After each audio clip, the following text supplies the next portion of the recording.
54 missed calls, a story of betrayal, silence, and calculated justice. My name is Callie Monroe, and I thought I had the kind of marriage people envied. 11 years. A mortgage paid down to its last third. A daughter who still believed her parents hung the moon. I worked 60-hour weeks in logistics management so Danielle could build her consulting brand. Her words, always delivered with rehearsed ambition. I never questioned the business trips. Never checked the credit card statements twice. That's what trust looks like from the inside. From the outside, apparently it looks like stupidity. My brother Marcus runs a boutique hotel on the north shore of Oahu. He's the quieter one in our family, methodical, observant, never calls unless it matters. So when my phone lit up with his name on a Tuesday afternoon, I answered mid-bite of a sad desk sandwich. Callie. His voice carried that particular flatness he reserves for bad news. Where's Danielle right now? New York, I said. Client meetings through Thursday. A pause that lasted 3 full seconds. She's in room 214 of my hotel. She checked in yesterday. The man with her isn't a client. My sandwich hit the floor. The architecture of a lie. I stood in my office hallway for 4 minutes. I know because I watched the clock on the wall like it was the only real thing left in the world. 11 years. She had built an entire parallel life inside the cracks of my trust. Marcus texted me a photo. Not of anything explicit. Just Danielle laughing at the hotel bar, her head tilted against a man with broad shoulders and a watch that probably cost more than our first car. Her body language said comfortable. Said familiar. Said this wasn't new. I called Marcus back. How long have they been there? Checked in Sunday night. Callie, she's charging everything to a card ending in 4471. My card. My name. My 11 years of 60-hour weeks. Something cold moved through me then. Not rage. Rage is loud, impulsive, destroys the wrong things.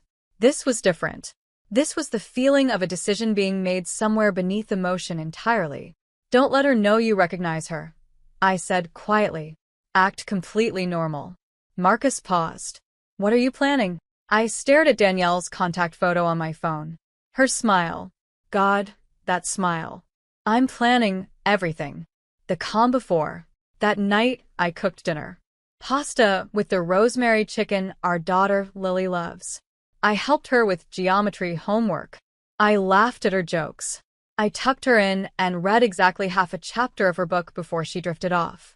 Then I sat at the kitchen table alone and built the plan piece by piece. Marcus was my eyes. He'd already confirmed they were booked through Friday. 5 nights total. I pulled up our joint bank account and screenshots every transaction from the past 4 months. 18 business trip expenses. 11 hotel charges across 6 different cities. A jewelry purchase in March I never saw Danielle wear. Because she wore it for him. I called our family attorney, Patricia Osei, just before midnight. She answered on the 3rd ring like she'd been expecting this call from someone eventually. I laid out everything in precise, unemotional sentences. She was quiet throughout. Then she said, "Don't touch the accounts yet. Don't confront her. Just document everything." "I know," I said. "Callie." Her voice softened. "Are you okay?" I looked at Lily's school photo magnet to the refrigerator. That gap-toothed grin. Completely innocent. Completely unaware. Not even slightly, I said honestly. 54 missed calls. Friday morning I dropped Lily at school, kissed her forehead, and drove to the airport. Not to confront. Not to scream in a hotel hallway like a daytime television episode.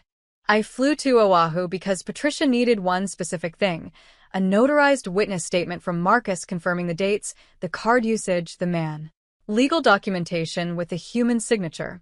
Irrefutable. Marcus met me at arrivals. He looked older than Christmas.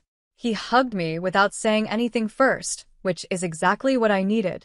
We sat in his office reviewing everything. Security footage timestamps. Itemized billing. The man's name, Derek Paulson. Pulled from his own check-in registration. Marcus had been thorough. Methodical. He'd protected me the way older brothers do when words feel completely insufficient. I flew home Saturday morning. Danielle wasn't due back until Sunday. Sunday came. I made coffee, read the paper, acted like gravity still worked normally. Then my phone screen lit up. Danielle. I let it ring. She called again, again, again. I sat completely still, counting each one like a metronome marking the tempo of her panic. By the time the screen went dark for the 54th time, something had permanently shifted inside me. I finally picked up. The performance. Callie, thank God. Her voice was breathless, perfectly calibrated with worry. I've been calling for hours. Is everything okay? Is Lily okay? Leading with our daughter. Impressive instinct. Lily's fine. I said evenly. I was gardening. Phone was inside. The lie came effortlessly. That surprised me, how quickly I'd learned her language. I've been so worried. The reception in New York has been. How's the trip? I interrupted pleasantly. A half-second hesitation. Microscopic. Exhausting. Clients are demanding, but it's going well. I miss you both. I stared at Derek Paulson's check-in registration on my laptop screen. His neat signature. His home address in Scottsdale, Arizona. Come home safe, I said warmly. After we hung up, I sat motionless for a long moment. 11 years of marriage, and she hadn't wavered once. Not a single crack in her voice. No guilt bleeding through the edges. She was genuinely, completely comfortable lying to my face. That told me everything about how long this had actually been happening. Patricia called 20 minutes later. The divorce filing was ready. The asset documentation was complete. The evidence package was thorough and legally airtight. Whenever you're ready, Patricia said. I watched Danielle's car pull into our driveway. Now, I said quietly. The table turns. Danielle walked through the door carrying a New York shopping bag. Prop design, thoughtful touch. There's my family. She hugged Lily first, then crossed the kitchen toward me with open arms. I accepted the hug. Held it 1 second longer than necessary. Felt absolutely nothing. Dinner was normal. Lily talked about her geometry test. Danielle asked questions, laughed in the right places, refilled my water glass without being asked. She was magnificent, honestly. A complete performance built on 11 years of practice. After Lily went to bed, Danielle poured 2 glasses of wine, settled onto the couch beside me. I missed this, she said softly. I set down my glass and slid a folder across the coffee table. She looked at it without touching it. Something shifted behind her eyes. Not guilt yet, just animal instinct recognizing danger. What's this? Divorce papers, I said calmly.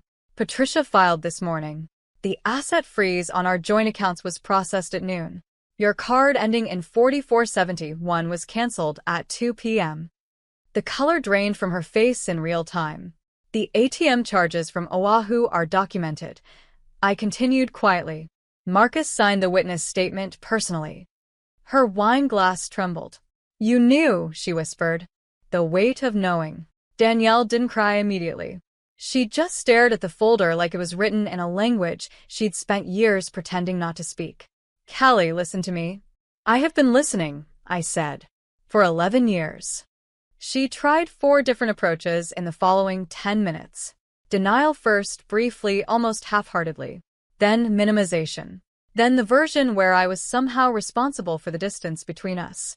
Each narrative dissolved the moment I quietly referenced a specific date, a specific city, a specific charge on a statement she'd never expected me to read.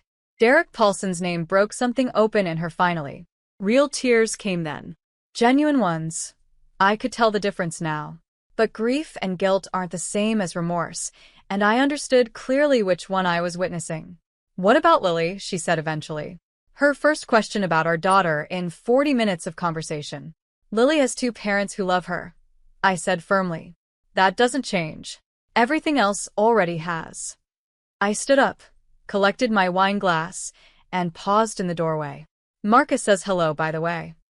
I watched that land. Watched her realize the timeline.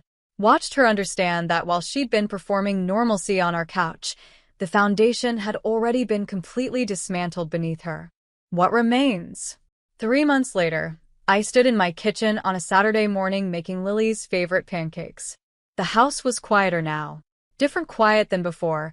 Not the hollow kind stuffed with unspoken things, but the honest kind.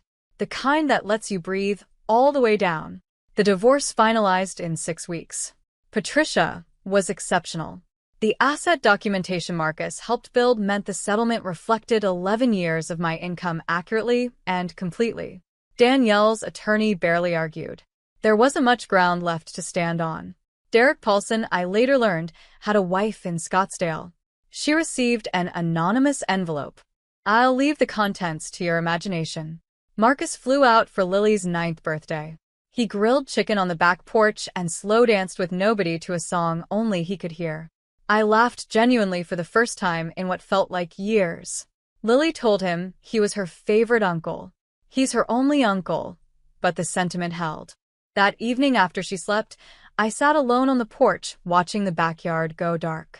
No rage left. No grief sharp enough to cut. Just the clean, quiet feeling of a woman who chose documentation over destruction, patience over panic, and herself over the performance of a marriage that had already ended long before she knew.